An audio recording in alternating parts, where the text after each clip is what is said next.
Hola a todos, bienvenidos a Idioma Academy. El día de hoy vamos a hablar de time clauses, before and after. Pero antes de hablar de esto, analicemos de dónde viene ese time clauses, qué cosa es eso.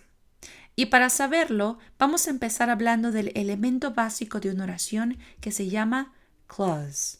Ahora, quizás sea tu primera vez conociendo ese término, sin embargo lo hemos venido utilizando desde nuestra primera clase y es el de formar oraciones básicas como esta. I had breakfast. Tomé desayuno. Tiene un sujeto y un verbo, I had, y eso nos conlleva a nuestra definición que nos dice: a clause is a group of words that has a subject and a verb. Un clause es un grupo de palabras que por lo menos tiene un sujeto y verbo en ellas, como el ejemplo que hemos visto a continuación. I had breakfast. Entonces, aquellas oraciones simples que por lo menos tienen un sujeto y verbo en ellas se les llama clause. De ahí vamos a partir. Ahora, hay dos tipos de clauses, los independent clauses y los dependent clauses. Recordemos que ambos son clauses, que por lo menos en su oración tienen un sujeto y un verbo. ¿Pero qué los hace diferentes? Bien, esos independent clauses, como su nombre mismo los dice, son independientes, autosuficientes. ¿Qué quiere decir? En oraciones son aquellas que se entienden por sí mismas, son oraciones completas. They can stand alone. They are complete sentences. Son oraciones completas porque su idea se entiende. Sin embargo, los dependent clauses son aquellas que no se entienden por sí solas porque son oraciones incompletas. They can't stand alone. They are incomplete sentences. Para esto veamos algunos ejemplos. Primero empecemos con los independent clauses. I usually watch TV. Usualmente miro televisión. ¿Se entiende?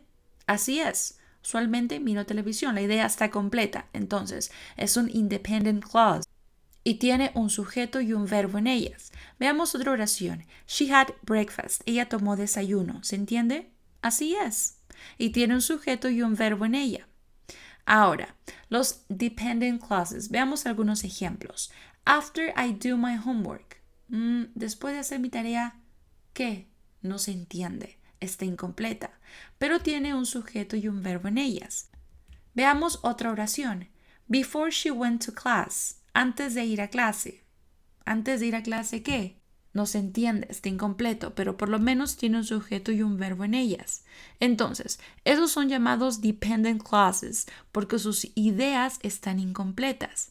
Sin embargo, ¿qué pasaría si le quito esa barrera negra y uno los dos? Y diría, I usually watch TV after I do my homework. Usualmente miro televisión después de hacer mi tarea. ¿Se entiende? Así es. ¿Y qué pasa con la segunda oración?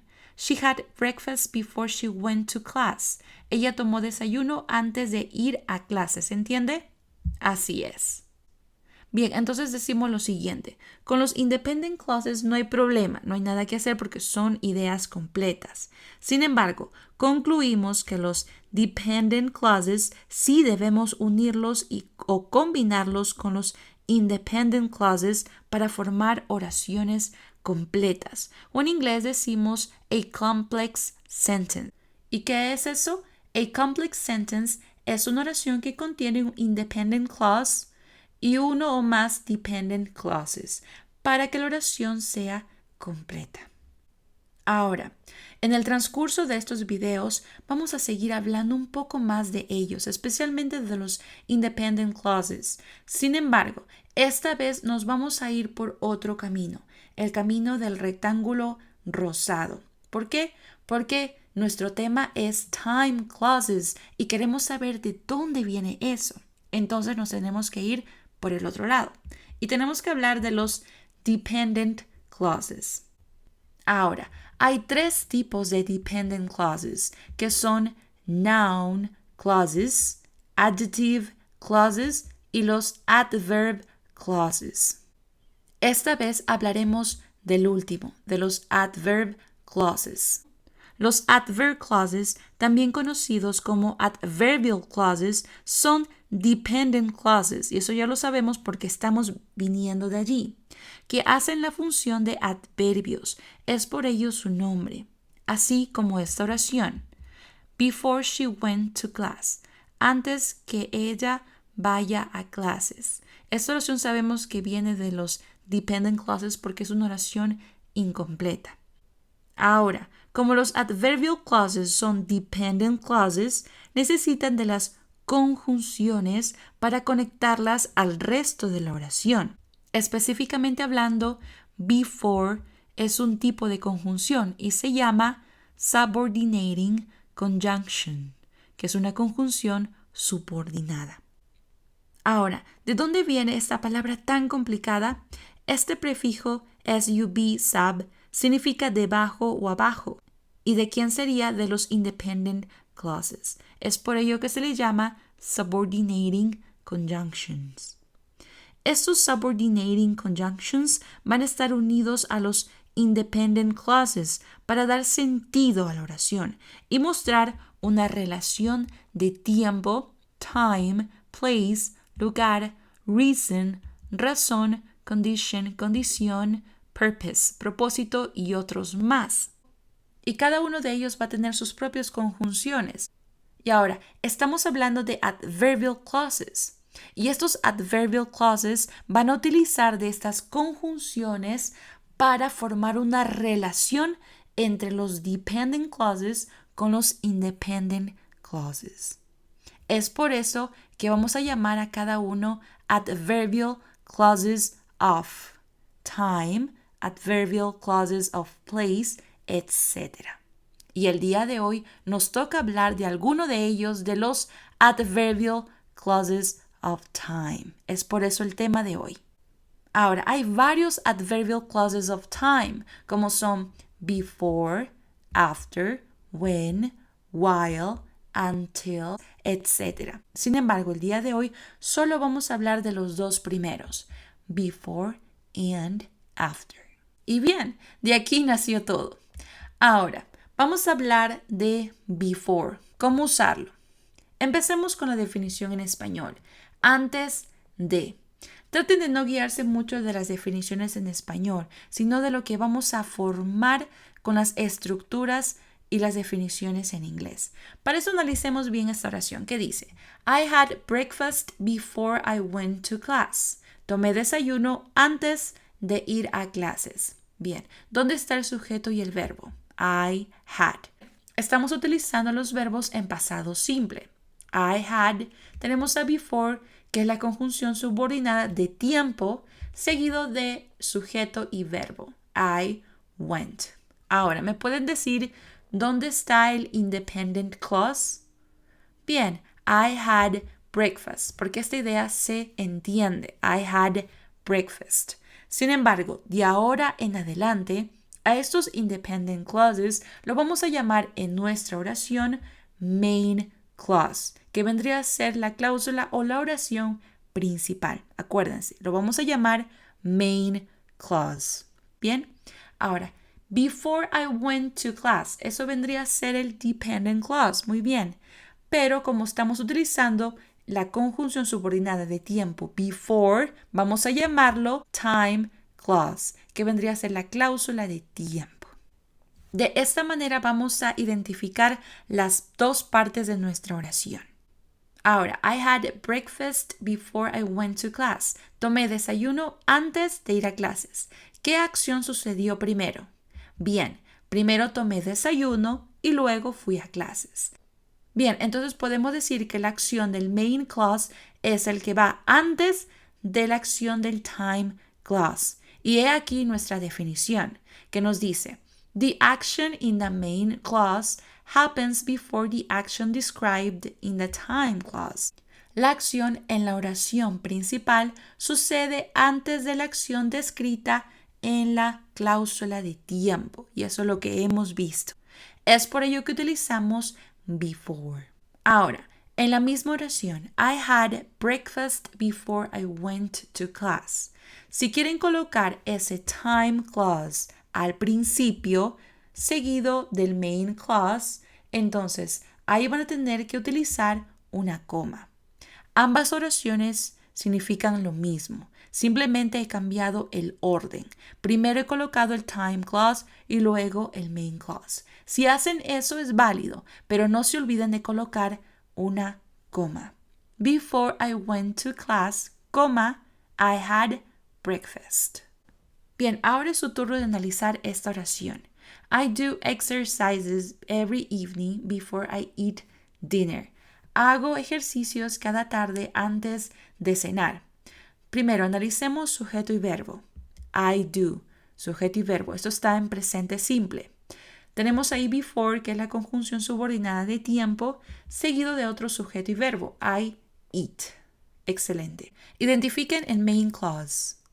Muy bien. I do exercises every evening. Este es el main clause. Ahora, esto de aquí sería el time clause, porque estamos utilizando a before.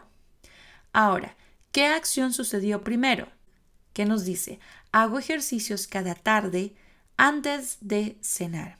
Entonces, primero hago ejercicios, segundo ceno. Es por eso que estamos utilizando before.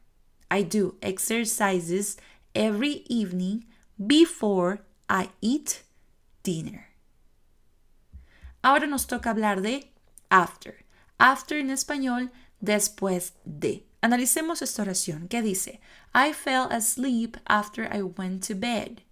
Me quedé dormido después de ir a la cama. ¿Dónde está el sujeto y verbo? Muy bien, I fell. Esta vez estamos utilizando pasado simple, I fell. After es la conjunción subordinada de tiempo seguido de otro sujeto y verbo. I went. Excelente. ¿Dónde está el main clause? Muy bien, I fell asleep. Me quedé dormido. Ese es el main clause. Ahora, el resto sería el time clause. Bien, ahora, ¿qué acción está sucediendo primero? Me quedé dormido después de ir a la cama. Primero me fui a la cama y luego me quedé dormido. Lógico. Entonces, acá está sucediendo lo contrario a lo que hemos visto anteriormente. Primero se está realizando la acción de ¿quién? Del time clause. Y luego la acción del main clause. Y eso es lo que nos conlleva nuestra definición de after, que nos dice, the action in the main clause occurs after what occurs in the time clause.